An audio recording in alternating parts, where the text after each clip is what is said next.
May 1943, Mid-Atlantic Ocean. Dawn breaks cold and gray over a restless sea, the swell rolling in long, heavy ridges under a low sky thick with cloud. Through the periscope of U-305, Kapitänleutnant Rudolf Bahr raises his eyes to the horizon and feels the air leave his lungs. There, stretching from one edge of vision to the other, lies an unbroken line of masts and funnels, dozens upon dozens of merchant ships steaming eastward in perfect formation. Columns of 10, 12, 15 abreast, escorted by destroyers and corvettes that weave like sheepdogs around an immense flock. The convoy horizon seems endless, a moving wall of steel that defies the vastness of the ocean itself. This was the moment that shattered the illusions of the Kriegsmarine. For nearly 4 years, the U-boat arm had hunted these lifelines of the Allied war effort, convinced that each torpedo fired brought Britain closer to starvation and surrender.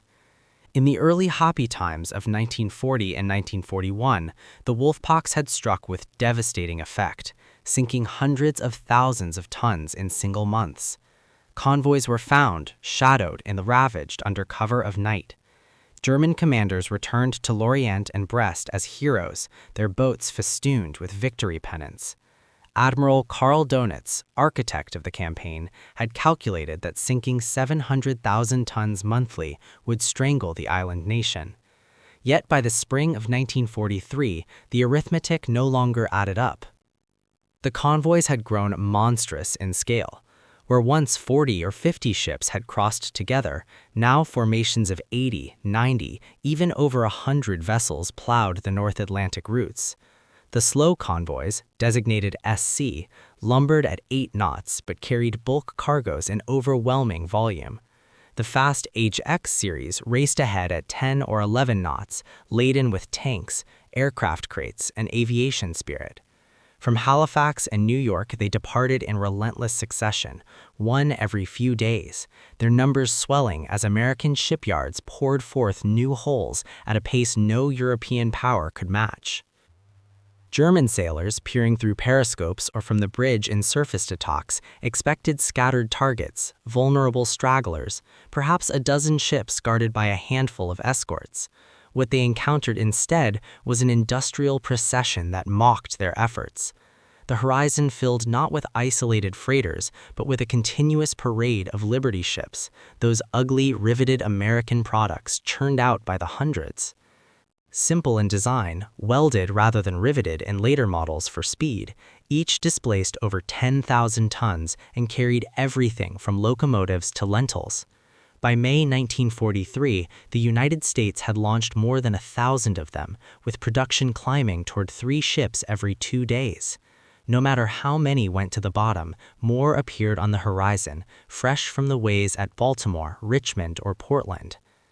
The emotional weight of that sight pressed upon the men of the U-boat service, like the depths themselves.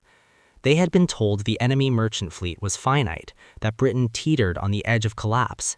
Yet here was proof of inexhaustible abundance, columns of gray hulls marching eastward, their holds brimming with the sinews of war.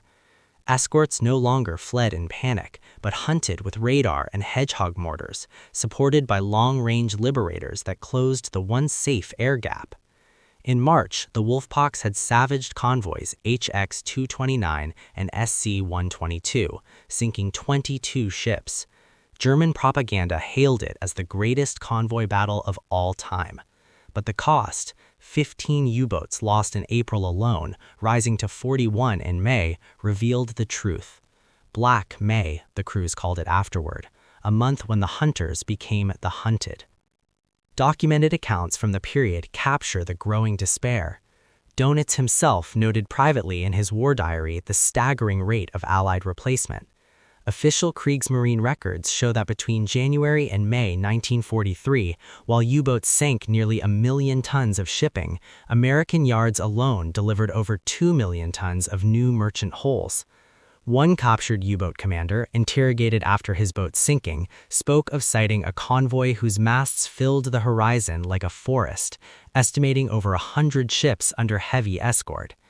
Another log entry from U-338 described attacking a formation so vast that after expending all torpedoes, the boat surfaced to find the convoy still steaming past, undiminished.